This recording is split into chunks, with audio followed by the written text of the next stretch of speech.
Hoy vamos a seguir estudiando la pregunta 58 y 59 también del Catecismo, hablándonos acerca de este tercer mandamiento, el mandamiento de no tomar el nombre de Dios en vano.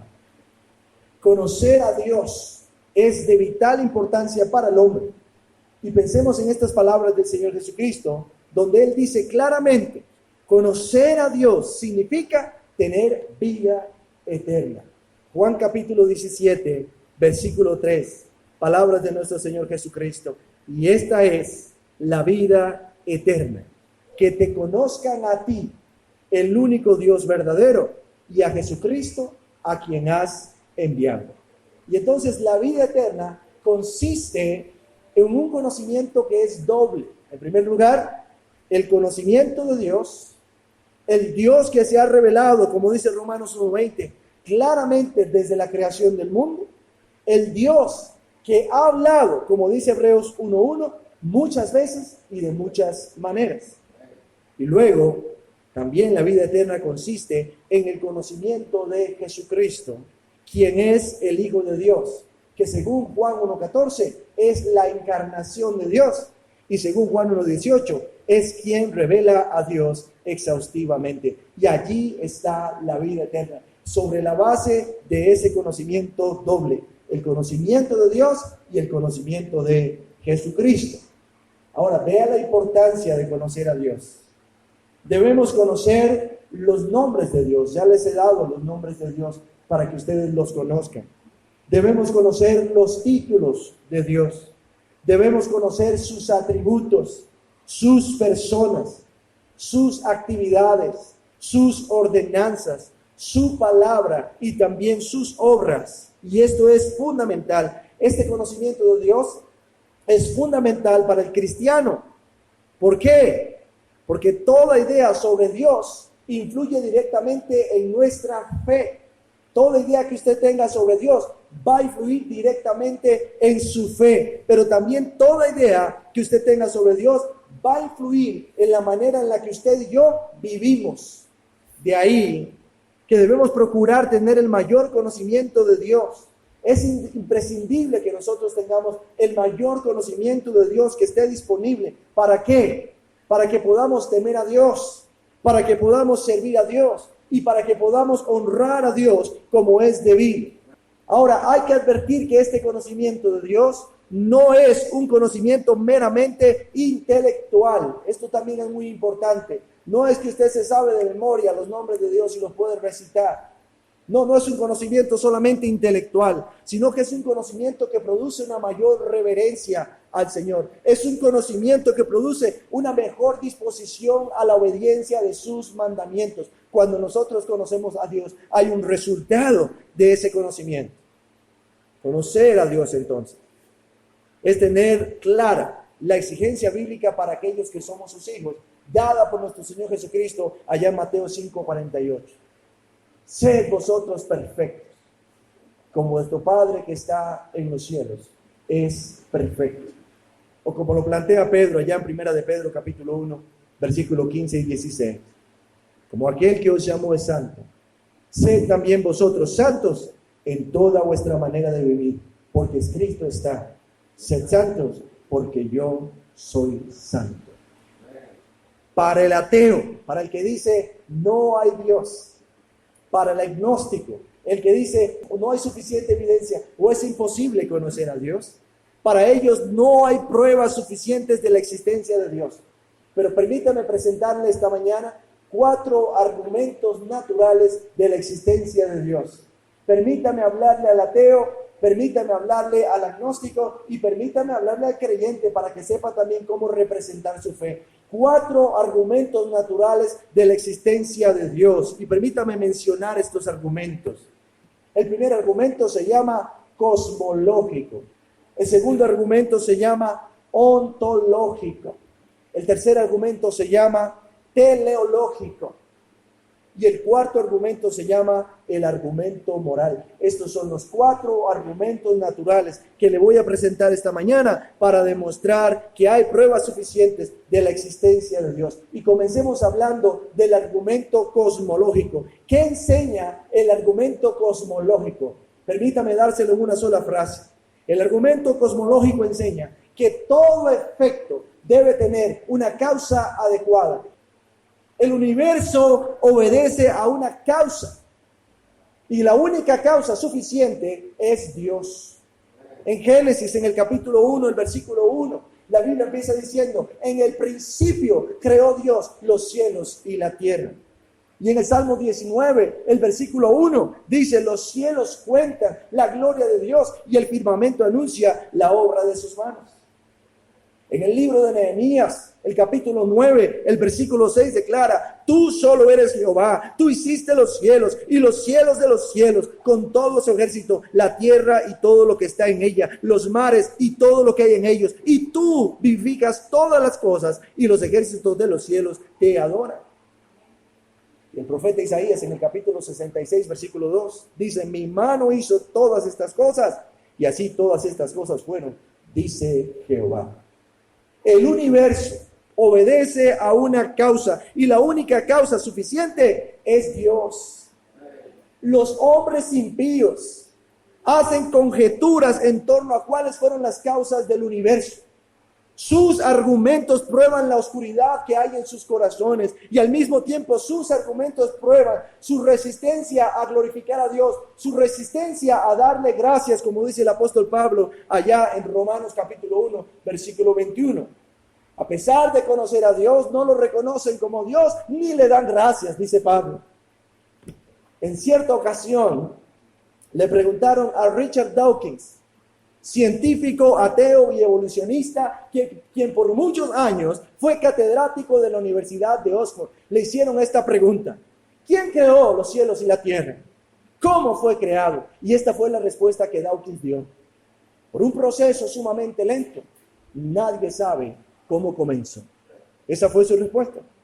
Y luego le volvieron a preguntar: ¿cuál piensa que es la posibilidad de un diseño inteligente? Y escuche su respuesta y cito: podría ser que en los primeros tiempos, en algún lugar del universo, una civilización evolucionó, probablemente por algún significado darwiniano, a un muy alto nivel de tecnología, y diseñó una forma de vida que sembraron quizás sobre este planeta. Esa es una intrigante posibilidad, y supongo que se podría encontrar evidencia de eso si se mira en detalle. Se podría encontrar la firma de una suerte de diseñador. El diseñador podría muy bien ser una inteligencia superior de otra parte del universo. Esa fue su respuesta. Presten atención a los argumentos de este hombre, a los argumentos de su respuesta. Él dice: el universo tiene un origen y una causa. Esa causa es externa a nosotros. Esa causa posee una inteligencia superior. Esa causa ha dejado su firma en todas las cosas que hizo. Esa causa es incomprensible. Aunque Dawkins rehúsa llamar esa causa a Dios, todos sus argumentos apuntan a Dios como creador y diseñador del universo. Ni Richard Dawkins, ni ningún otro científico, ateo o agnóstico puede negar el argumento cosmológico. Todo efecto debe tener una causa adecuada. Lamentablemente, su obstinación a no creer en Dios los lleva a poner su fe en causas desconocidas y causas misteriosas. Richard Dawkins y muchos otros como él realmente no son ateos ni tampoco son agnósticos, son antiteístas, son antidios. Y especialmente él está en contra del Dios que se ha revelado en la creación, el Dios que se ha revelado en la Biblia. De hecho, escribió un libro bastante ofensivo que tituló El espejismo de Dios, para referirse al Dios de la Biblia, al Dios del Antiguo Testamento. Lo llama misógino, lo llama asesino, lo llama de un montón de cosas. Él no es ateo, él no es agnóstico, él es antiteísta. Su odio hacia Dios solamente confirma las palabras del apóstol Pablo allá en Romanos 1:21, que dice: pues habiendo conocido a Dios, No le glorificaron como a Dios, ni le dieron gracias, sino que se envanecieron en sus razonamientos y su necio corazón fue entenebrecido o oscurecido. El argumento cosmológico, entonces, es una prueba natural para la existencia de Dios. El universo obedece a una causa y la única causa suficiente es Dios. Y luego está el argumento ontológico. Este argumento empieza con la idea de Dios. Porque eres más grande de lo que imagino. Cantamos eso, ¿no? Estamos cantando del argumento ontológico cuando cantamos eso. Usted no se da cuenta, pero estamos cantando precisamente eso. Porque el argumento ontológico empieza con esta idea. Dios es el ser más grande de los seres que la imaginación puede concebir. Eso es lo que enseña el argumento ontológico. Siendo Dios el ser más grande en el universo, entonces Él debe ser autoexistente, autosuficiente y también debe ser creador. Llama la atención en los argumentos que fueron escribidos por Richard Dawkins, que él es consciente de la necesidad también del argumento ontológico. Dawkins es consciente de la necesidad de este argumento cuando arguye que en algún lugar del universo existe una civilización muy avanzada, una civilización más grande de lo que nosotros podemos imaginar. También, cuando dice que dicha civilización diseñó y plantó la semilla de la vida en nuestro planeta. Y también cuando dice que esta civilización dejó evidencias o dejó huellas de su existencia en el diseño que vemos en el mundo. Si siguiéramos cuidadosamente esas huellas, si siguiéramos cuidadosamente esas marcas, entonces llegaríamos a ella. Es lo que pretende Dawkins, precisamente. El argumento ontológico, entonces, apunta a Dios como el ser más grande de todo el universo, que creó todas las cosas y que se revela a través de su creación. Y esto lo confirman las Escrituras. Solamente siguiendo, por ejemplo, el discurso de Pablo en Atenas, en Hechos capítulo 17, descubrimos esto. En primer lugar, que Dios es el creador. Versículo 24, 8-17 dice que Él hizo el mundo y todas las cosas que en Él hay. Versículo 26 dice que Dios hizo todo el linaje de los hombres. En segundo lugar, que Él es el Dios soberano. Otra vez el versículo 24 dice que Él es el Señor del cielo y también de la tierra. El versículo 26 dice que Él determinó los periodos de la historia y las fronteras de los territorios. Este Dios que es creador y soberano también es autosuficiente. El versículo 25 dice que Él no necesita de nada ni de nadie. Dice que ni es honrado por manos de hombres como si necesitase de algo. También es el Dios que sustenta y hace posible la vida en este mundo. El versículo 25 dice que Él da vida, aliento y todas las cosas. Y el versículo 28 dice que en Él vivimos y nos movemos y somos o existimos. Este Dios entonces es el ser más grande que podemos imaginar. En Primero de Reyes, o capítulo 8, versículo 27, Salomón declaró: he aquí que los cielos de los cielos, no lo pueden contener. Y en Éxodo capítulo 15, versículo 11, ¿quién como tú, oh Jehová, entre los dioses? ¿Quién como tú, magnífico en santidad, terrible en maravillosas hazañas, hacedor de prodigios? Y Apocalipsis capítulo 15, versículo 3, grandes y maravillosas son tus obras, Señor Dios Todopoderoso. Él es el ser más grande que nosotros podemos imaginar. El argumento ontológico apunta entonces a Dios como el ser más grande del universo, que creó todas las cosas y que se revela a través de su creación. Sigue las marcas, sigue las huellas, porque vas a encontrarlo. Vas a encontrarlo en el diseño de las cosas más pequeñas, por ejemplo, el ADN. O vas a encontrar en el diseño de las cosas más grandes. Por ejemplo, el sistema solar. Allí está Dios, cantábamos el otro día. En colegios y plazas, allí está Él. Él habita en tu casa. Dios está en todo lugar. Y luego tenemos el tercer argumento natural, que es el argumento teleológico. El orden y armonía del universo hace suponer la existencia de una inteligencia que es superior y superior al mundo, que haya proclamado dicho orden, o programado, perdón, dicho orden. La palabra teleológico tiene que ver precisamente con una palabra griega que es la palabra telos, que representa eso, o dice orden. Y cuando nosotros vemos el orden en el mundo, vemos la armonía en el mundo, no podemos llegar a otra conclusión de que hay una inteligencia anterior y superior a este mundo. Proverbios capítulo 3, versículo 19, dice que Dios con sabiduría fundó la tierra. Para Richard Dawkins, una civilización extraterrestre avanzada plantó la semilla de la vida en este planeta, pero la Biblia dice que con la sabiduría Dios fundó la tierra.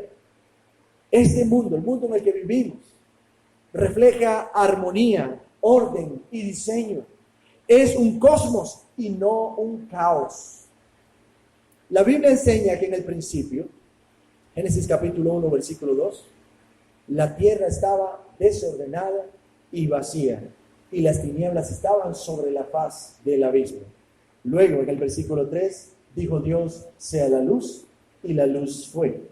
Cuando llegamos al versículo 31, vemos cómo Dios procede a ordenar el caos y convertirlo en un cosmos, porque dice, dio Dios todo lo que había hecho, y he aquí que era bueno en gran manera. De la tierra desordenada y vacía a algo que era bueno y bueno en gran manera. Incluso cuando pensamos en la entrada del pecado del mundo, Génesis capítulo 3, este mundo, a pesar del pecado, sigue siendo un cosmos. A pesar del pecado, sigue siendo un lugar de orden. En Génesis capítulo 8, versículo 22, el Señor dijo, mientras la tierra permanezca, no cesarán la sementera y la siega, el frío y el calor, el verano y el invierno, el día y la noche. Esos son los ciclos de la creación. Día y noche, verano e invierno, siembra y siega, son los ciclos de la tierra. También en el libro de Job, Job 26, 7 al 10, dice así la palabra de Dios, Dios extiende el cielo sobre el vacío, sobre la nada tiene suspendida la tierra, en sus nubes envuelve las aguas, pero las nubes no se revientan con su peso.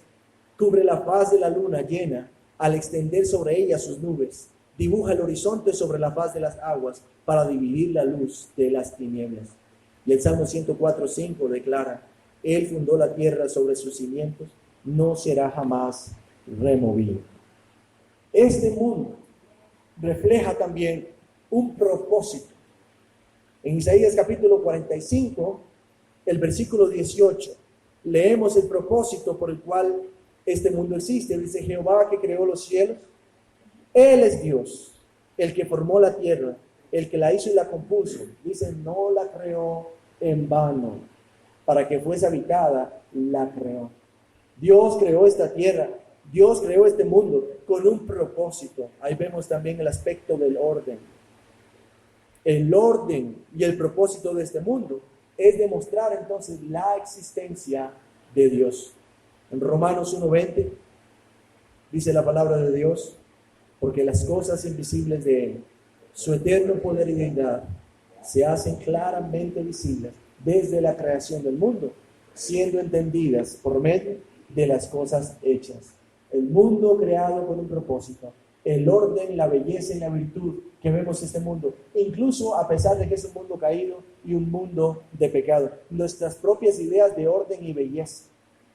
Hoy venimos a este lugar y cómo encontramos organizado este auditorio.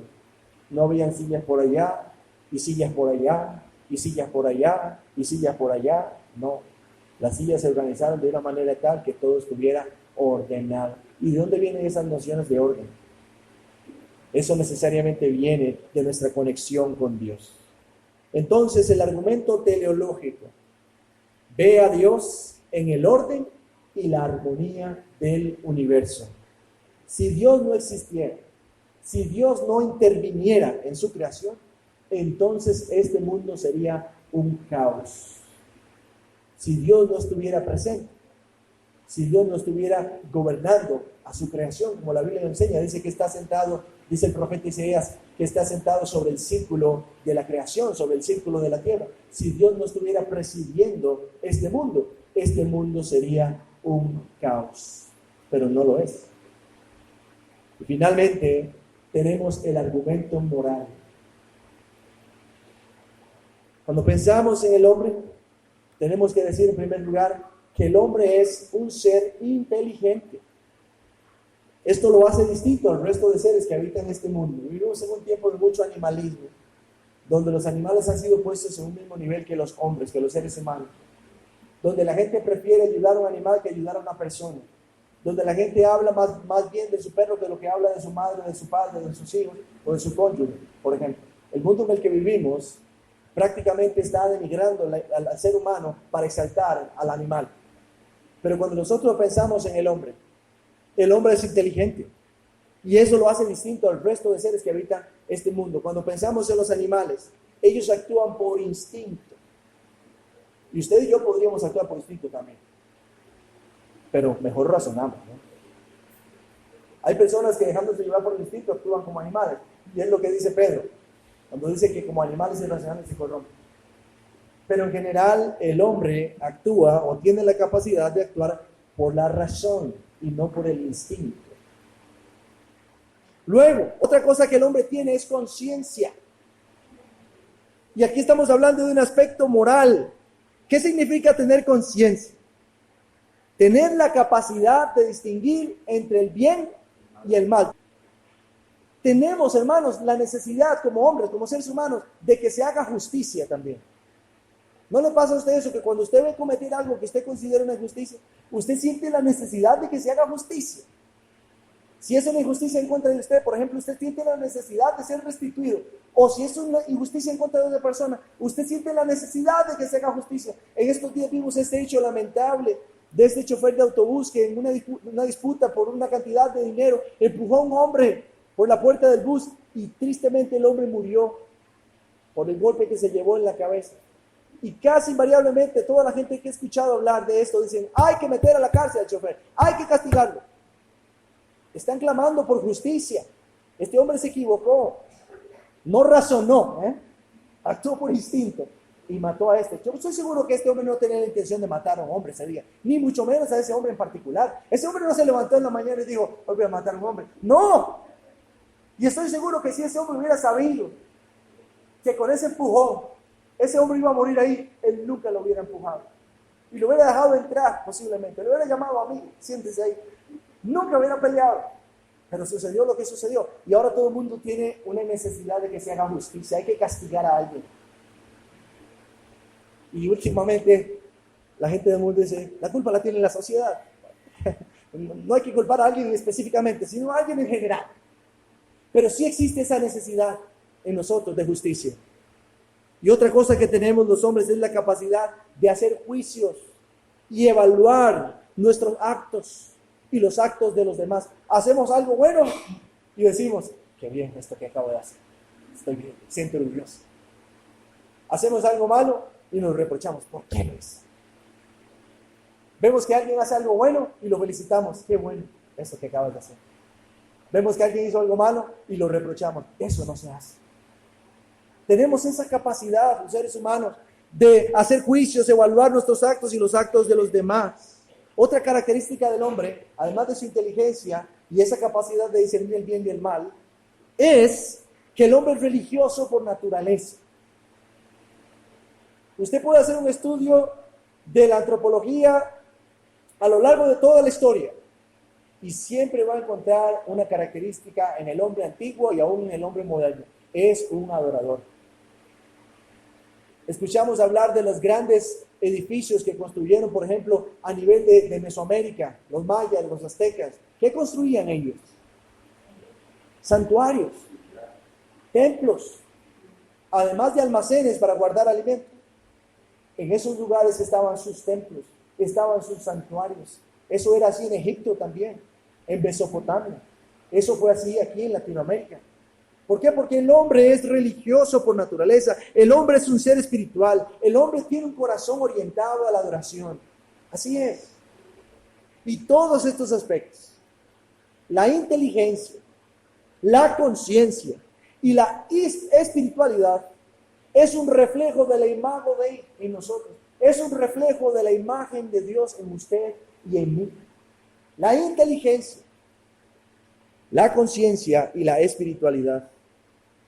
La Biblia enseña que cuando Dios creó al hombre en el principio, en Génesis capítulo 1, versículos 26 y 27, lo creó a su imagen y semejanza. A imagen de Dios lo creó. ¿Y qué significa eso? Significa que Dios le comunicó al hombre ciertos atributos que lo distinguen del resto de su creación, pero al mismo tiempo que lo acercan a Dios. La imagen de Dios en nosotros nos distingue de los animales, por ejemplo, nos distingue de los árboles, pero al mismo tiempo nos acerca a ese Dios. El Salmo 8 declara, en el versículo 5, hablando de cómo Dios creó al hombre, dice: le has hecho poco menor que los ángeles. Le has hecho poco menor que los ángeles. Dios imprimió su imagen en el ser humano y lo revistió de algunos atributos, de sus atributos. Y aquí llegamos a otro punto, porque estamos hablando de nuestra necesidad de conocer a Dios para poder adorarle, para poder reverenciarlo, para poder acercarnos a Él de una manera correcta. Y Dios posee atributos que la teología ha clasificado así, como atributos incomunicables y atributos comunicables. Los atributos incomunicables de Dios son atributos que solamente le pertenecen a Dios, son atributos que Dios no comparte con nadie. Y permítanme mencionar algunos de los atributos incomunicables de Dios. En primer lugar está el atributo de la independencia. Dios no depende de nadie y Dios no depende de nada para existir. Él se basta a sí mismo. Él es independiente, Él es suficiente. Pero cuando pensamos en el hombre, nos damos cuenta que el hombre es dependiente.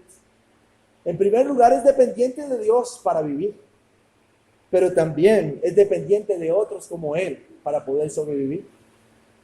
Un hombre solo es más difícil que pueda sobrevivir que un hombre viviendo en comunidad. Piense en esto. Usted podría hacer su propio pan y es mejor, pero no siempre usted puede hacer su propio pan. Es complicado.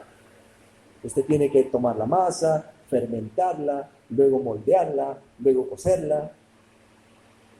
Y una vez que la coció, luego reservar lo que coció para el tiempo que vaya a durar. Pero es más fácil cuando usted camina 100, 200 metros al negocio donde hay un hombre haciendo pan todos los días. Usted le paga una cantidad de dinero justa y lleva pan a su casa. Vea que hay dependencia. Y el día que la panadería no abrió, ¿cómo se siente usted? Cuando llegan esos días de Semana Santa que todo el mundo cierra, parece vacación. Y cierran la panadería, y cierran la carnicería, y cierran la verdulería, y cierran el supermercado. ¿Cómo se siente usted? Traicionado, ¿verdad?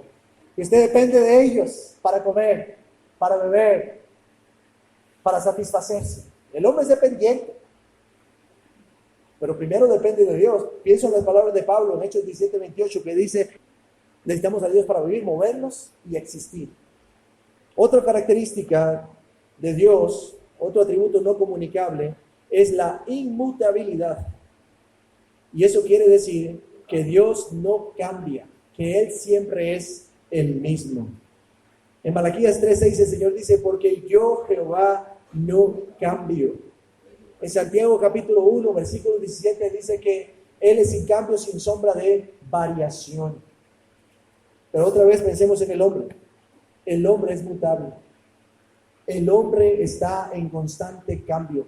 Cambiamos para bien y cambiamos también para mal. El hombre no es como Dios en ese sentido. Usted mira hacia atrás, tal vez la forma en que usted pensaba hace 10 años atrás, la forma en que usted creía, la forma en que usted se comportaba, tal vez mejoró y mira hacia atrás y ¿cómo yo podía pensar así?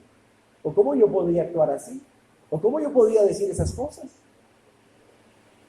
Y si cambió para mal, pues obviamente no se va a evaluar de esa manera. Pero el hombre está cambiando constantemente. Otra característica no comunicable de Dios es su eternidad. Eso quiere decir que desde el siglo y hasta el siglo tú eres Dios, como dice el Salmo. Dios siempre ha existido. Él no tiene principio y tampoco tiene fin. Pero nosotros somos finitos. Tuvimos un origen y vamos a tener un fin. Un día nacemos y otro día morimos. En el caso de Dios, Él siempre es.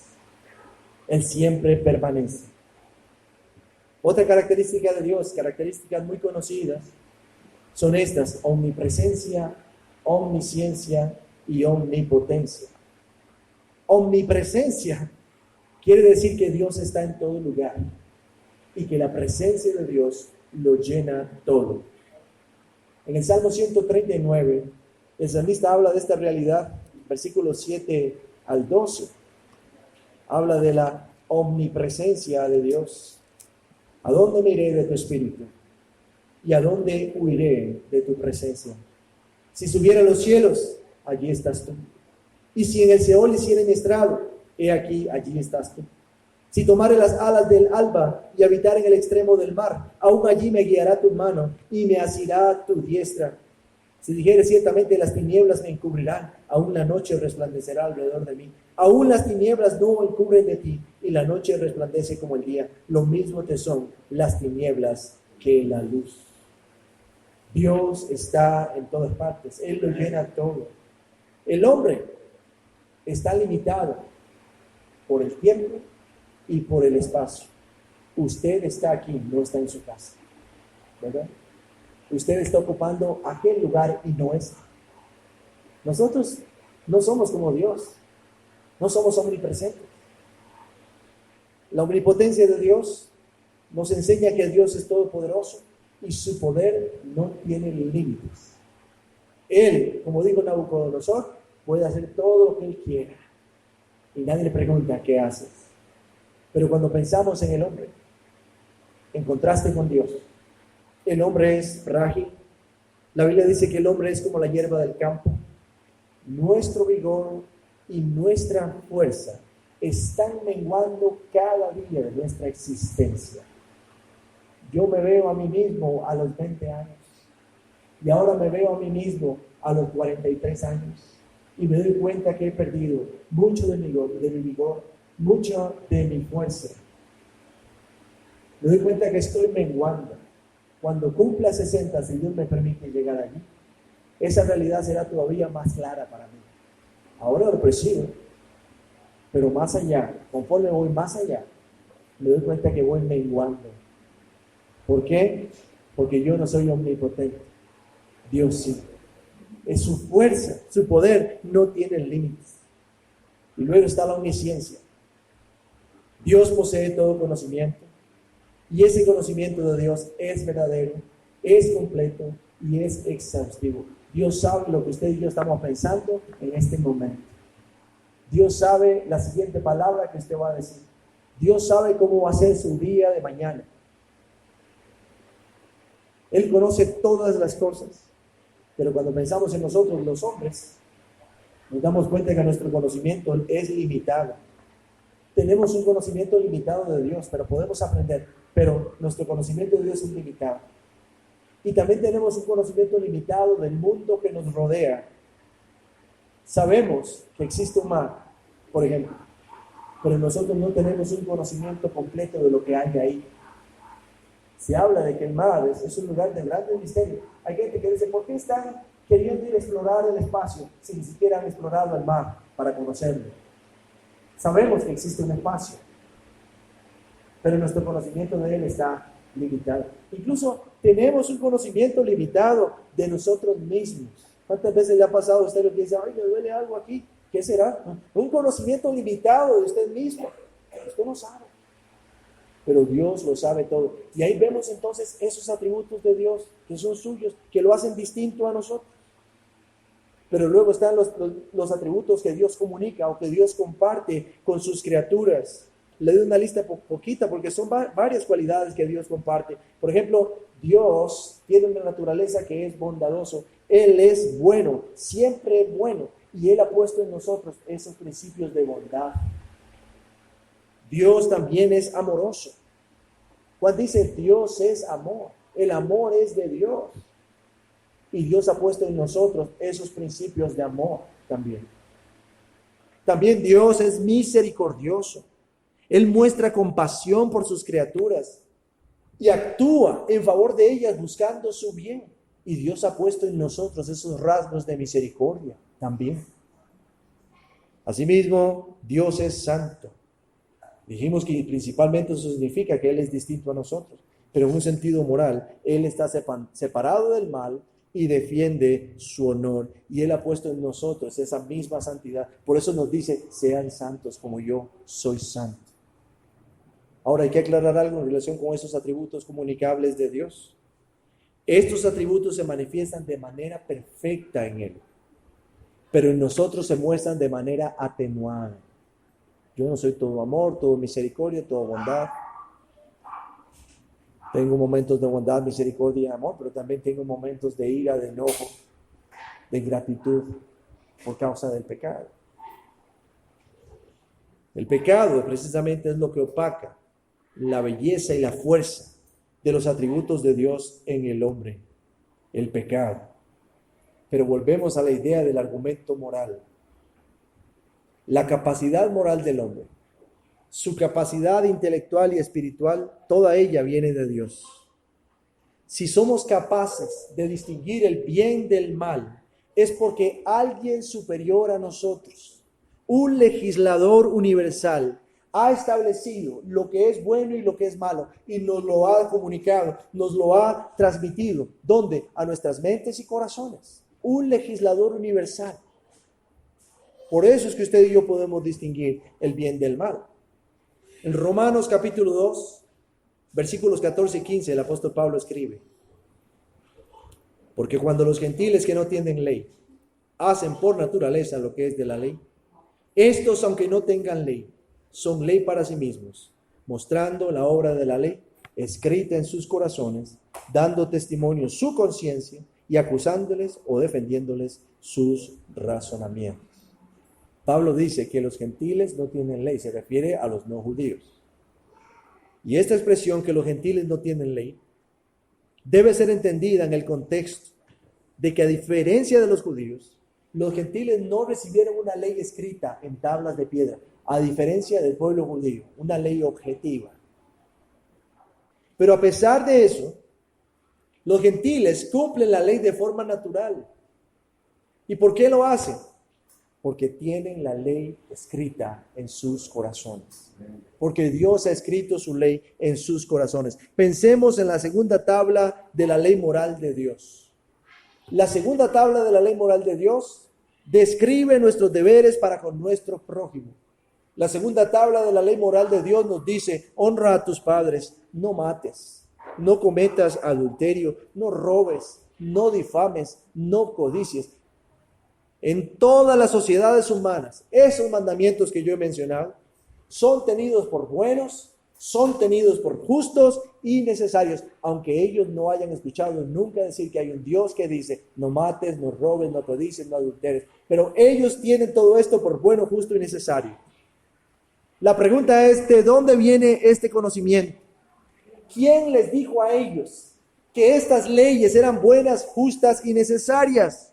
Sin duda, estas no son reglas humanas, más bien son mandamientos divinos que fueron incorporados de manera sobrenatural por Dios en la psique humana. Así son. ¿De dónde viene la reverencia por la vida, por ejemplo? ¿De dónde viene el respeto por la propiedad privada? ¿De dónde viene el interés por proteger a los más débiles? Y podríamos seguir. Todo eso viene de Dios.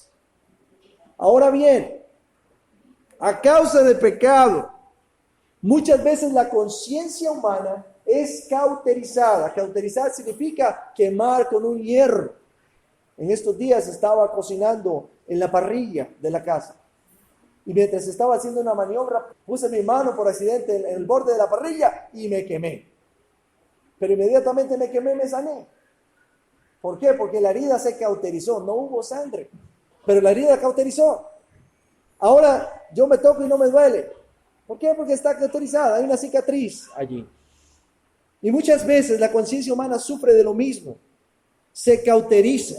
Muchas veces el inconsciente, o más bien la conciencia colectiva, se cauteriza también. Cuando hablo de conciencia colectiva, estoy hablando de sociedades enteras cuya conciencia ha sido cauterizada, al punto de que los hombres ignoran la voz de la conciencia, no quieren escucharla. ¿Sabe cuál es el propósito que tiene la conciencia en nosotros? El propósito es acusarnos o excusarnos. Aprobarnos o desaprobarnos. Ese es el propósito de la conciencia. Decirnos cuando estamos haciendo algo bueno y decirnos cuando estamos haciendo algo malo. Pero hay hombres y sociedades enteras que se vuelven indiferentes a sus conciencias. Y entonces estos hombres deshonran, matan, adulteran, roban, difaman y codician sin remordimiento. Y esto solamente es el resultado de haber sido abandonados por Dios, abandonados a sus malos deseos, a sus pasiones y a su depravación, como dice Romanos capítulo 1, 24, 26 y 28 al 32. Desleales, sin afecto natural, implacables, mentirosos. Sus conciencias han sido cauterizadas, ellos han sido abandonados por Dios. Pero el hombre racional, el hombre moral, que todavía le queda un resto de temor en su corazón, temor de Dios, ve esto y desaprueba tal proceder cuando lo ve. Hace un juicio moral y dice, eso no está bien, eso no es correcto. El otro día veía como una turba agarraban a un hombre que había sido sorprendido cometiendo un delito y le daban una golpiza. Patadas en el rostro, golpes en las costillas, golpes con palos. Y yo decía, eso no está bien. Eso no es correcto. Alguien con una conciencia más endurecida diría, pero es que ese hombre acaba de robar, o es que ese hombre acaba de abusar de una persona. Sí, pero la Biblia enseña que hay una ley en este mundo que debe castigar a ese hombre y procesarlo. No soy yo el que debo tomar la justicia en mis manos, porque Dios no me dio a mí la autoridad para hacer eso. El hombre racional tiene la capacidad de ver y tomar ese juicio. Pongamos un ejemplo extendido, pensemos en el aborto. ¿Qué es el aborto? Si nosotros buscamos una definición, nos va a decir que el aborto es la interrupción del embarazo. Pero esto suena muy suavizado. Esto suena políticamente correcto. Y es así porque la industria abortista ha hecho grandes esfuerzos y ha pagado mucho dinero para evitar que el cuadro del aborto sea pintado con toda su crudeza. ¿Han visto ustedes cómo es el proceso en que un niño de 16 semanas es abortado, por ejemplo? Un niño de 3 meses, 6 meses es abortado. Leyendo en la página oficial de Planned Parenthood, ellos dicen, utilizan un sistema de succión suave.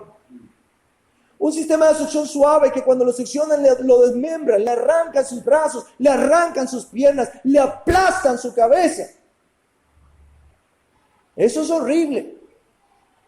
No, pero es que son solamente células. Sí, ciertamente cuando sacan un cigoto, esas son células, pero estamos hablando de que los abortos no son solamente cigotos. No, son niños de 3 y 6 meses formados que sienten dolor. Uno de los doctores que se hizo famoso por practicar abortos en los Estados Unidos y luego se arrepintió y se convirtió en un activista en contra del aborto, dejó de hacer abortos el día que vio a un niño siendo abortado a través de un ultrasonido. Y él vio cuando metían ese aparato, que no recuerdo cómo se llama, él veía como el niño del vientre de la madre se encogía, subía, abría su boca como gritando. Y él dijo, ¿qué estamos haciendo? Estamos matando a una persona. No la veíamos antes, ahora la vemos. ¿Cómo sufre? Y se arrepintió, después de haber hecho una cantidad de abortos increíble, se arrepintió y se convirtió en un activista en contra del aborto. Muchos estamos de acuerdo en esto, que el aborto es asesinato, que el aborto es la destrucción de la vida humana, que el aborto es una muestra clara de odio y menosprecio por la vida de nuestro prójimo. Eso es el aborto. Pero lo lamentable del caso es que nuestra sociedad occidental ha glorificado el aborto.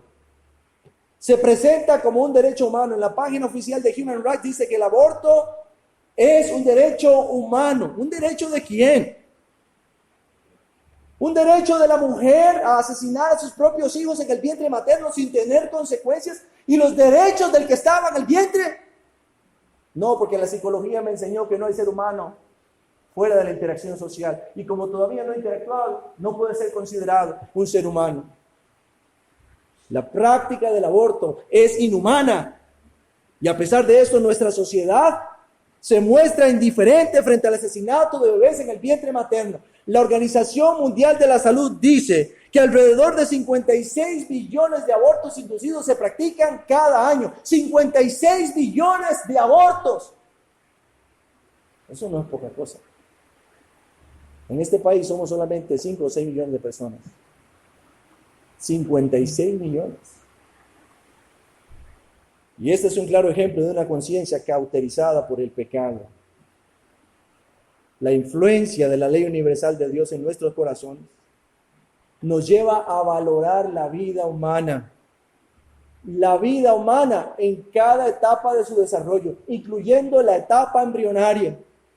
El Salmo 139, el versículo 16 dice: mi embrión vieron tus ojos, y en tu libro estaban escritas todas aquellas cosas que fueron luego formadas, sin faltar una de ellas.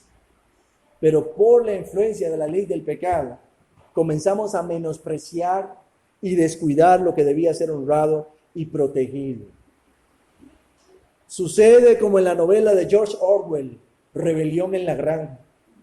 Inicialmente, los mandamientos que fueron escritos en la pared del granero, uno de los mandamientos decía: todos los animales son iguales.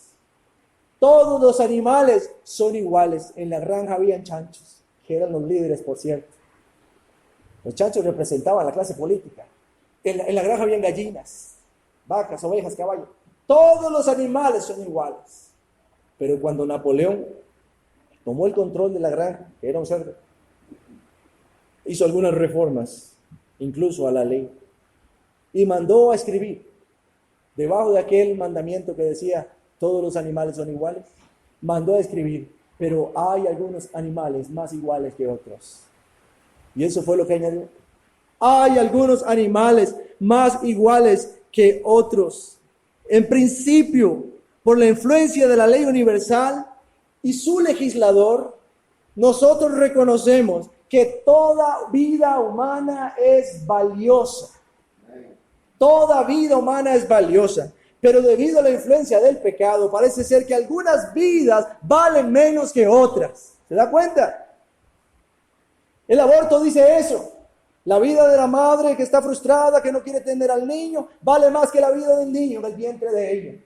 Y nos dicen: no, es que son puras madres violadas, que forzaron. ¿Cómo vamos a obligar a esa mujer a cargar a ese niño toda su vida? Menos del 1% de las mujeres violadas quedan embarazadas, la estadística lo dice. El resto fueron embarazos por consentimiento o por prácticas sexuales prohibidas por Dios, como la fornicación. Y entonces el ser humano corrompido, corrupto, le dice: no importa, puedes sacarte eso que tienes ahí, no tienes por qué cargar eso toda tu vida, no es justo para ti. Cada vida humana es valiosa, pero parece ser que ahora la vida de algunos vale más que la vida de otros. Lo mismo, mis hermanos, ocurre con la glorificación de otros pecados. El adulterio es glorificado en nuestra sociedad. Ayer escuchaba algo que me escandalizaba: una mujer que estaba acompañando a otra mujer a comprar un vestido de novia, porque se iba a casar. Y entonces le dijeron: ¿y usted quién es? Ah, yo soy la esposa de este hombre. Ah, ya. ¿Y usted quién es? Le preguntaron al hombre. Ah, yo soy el que me va a casar con ella. ¿Cómo? ¿La esposa había llevado al amante para que se casara con su esposo? El adulterio siendo glorificado. Vea las novelas, vea la televisión. La clase de relaciones que nos presentan ahí son puras relaciones disfuncionales.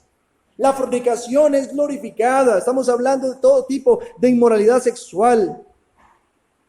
Pensamos en todo este tema del orgullo homosexual, las marchas y todo lo que está pasando aún en nuestro país. Lo que es vergonzoso, y la Biblia dice: lo que hacen en secreto, ahora se hace a la luz pública. Pero todo esto está siendo glorificado. El robo es glorificado, la mentira es glorificada. La conciencia va muriendo y el ser humano va decayendo. Y todo esto, según Romanos capítulo 1, versículo 16, va a precipitar el juicio de Dios sobre el mundo. Romanos 1:16 dice que Dios juzgará por Jesucristo los secretos de los hombres. Romanos 2:16. Dios juzgará por Jesucristo los secretos de los hombres. Volvemos entonces al argumento moral. El argumento moral es una prueba clara de la existencia de Dios. Cada hombre y cada mujer posee una conciencia que los defiende o una conciencia que los acusa. ¿Cuántas veces decimos cosas como, mi conciencia está tranquila? Nos sentimos defendidos por ella. Pero ¿cuántas veces ni siquiera queremos alzar nuestra vista porque sabemos que nuestra conciencia nos está castigando? Porque hemos hecho mal. Por la influencia del pecado, algunas conciencias están cauterizadas, pero aún el hombre más endurecido es capaz de diferenciar el bien del mal, aunque voluntariamente opte por reprimirlo. Con injusticia, dice Pablo ahí en Romanos 1, detienen la verdad, reprimen el conocimiento del bien y hacen incluso defensa de su mal, intentan justificar su mal. Cuando pensamos en todos esos pecados, el adúltero, el fornicario, siempre va a tratar de justificarse a sí mismo. El adúltero dice, es que usted no me entiende, mi esposa es un diablo, usted no sabe el infierno en el que yo vivo, y esta mujer es tan dulce, tratando de justificar su pecado. Es que usted no me entiende, yo soy joven, mis hormonas están activas, yo necesito descargar todo esto, porque si no me enfermo. Ajá. Es que usted no sabe, yo no tengo teléfono, se me quebró la pantalla y ese estaba ahí, yo me lo llevé porque está bueno. Intentando justificar lo que no debe ser justificado. Hoy hemos considerado 4 argumentos que prueban la existencia de Dios. Déjenme recapitular. El argumento cosmológico. El universo obedece a una causa y la única causa suficiente es Dios. El argumento ontológico. Dios es el ser más grande del universo que creó todas las cosas y que se revela a través de su creación. El ser más grande que nosotros podamos imaginarnos. El argumento teleológico. El orden y la armonía del universo reflejan a Dios. Si Dios no existiera, este mundo sería un caos. Y el argumento moral. La capacidad que tiene el hombre moral, intelectual y espiritual viene de Dios. Si somos capaces de distinguir el bien del mal, es porque alguien superior a nosotros, un legislador, ha establecido lo que es bueno y lo que es malo y nos lo ha mostrado. Ahí están los 4 argumentos naturales. ¿Cuál es el propósito de estos argumentos? Su propósito es demostrar, en primer lugar, la existencia de Dios. Y en segundo lugar, sirven para nutrir nuestro conocimiento de Dios. A través de ellos podemos conocer mejor a Dios. La pregunta es, ¿cómo vamos a responder ante estos argumentos? ¿Vamos a responder con incredulidad? ¿O vamos a responder con fe? Vamos a decir, sí, claro, la civilización muy adelantada, muy tecnificada, muy lejana, que plantó la semilla de la vida aquí en este planeta. Un día van a volver por nosotros en naves. Todavía no estamos listos. Varias veces han querido venir, pero donde nos ven se arrepienten. Ya regresarán un día y nos van a llevar a todos. Vamos a vivir en Marte. O vamos a reconocer que hay un Dios único y verdadero que se ha revelado en el cielo. Frente a nosotros tenemos al Dios creador, sublime y magnificente, que ordena y organiza el universo, que legisla con justicia, que obra y juzga con verdad. Frente a nosotros lo tenemos. Termino con esta cita de Isaías 40:26. Levantad en alto vuestros ojos y mirad quién creó estas cosas. Él saca y cuenta su ejército. A todas llama por sus nombres, ninguna faltará. Tal es la grandeza de su fuerza y el poder de su dominio. Levantad en alto vuestros ojos. Pablo dice en Hechos 17 que el Señor está cerca. Cerca en el sentido de que incluso podríamos tocarlo.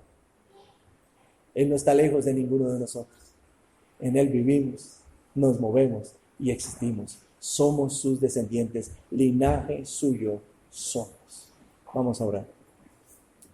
Gracias, amado Dios, por la oportunidad de predicar tu palabra, Señor. Yo ruego, Señor, que tú confirmes la verdad en los corazones.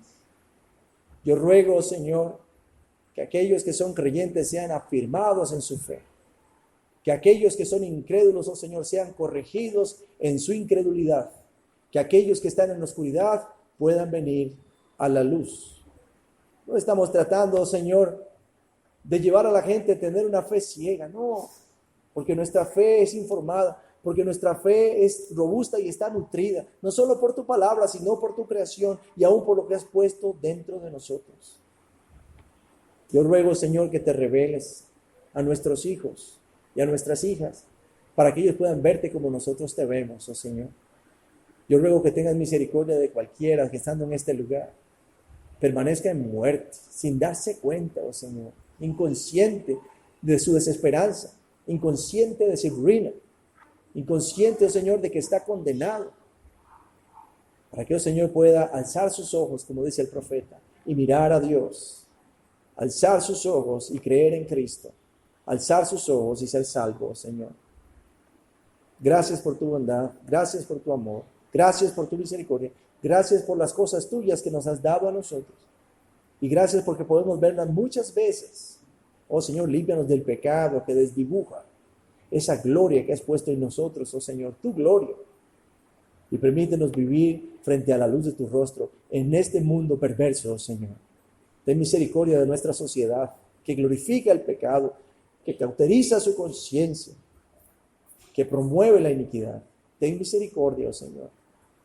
Y que no nos amedrentemos frente a ellos, oh Señor. Que denunciemos su mal, aunque seamos perseguidos y maltratados, oh Señor. Oramos estas cosas en el nombre de Jesucristo, nuestro Señor y Salvador. Amén.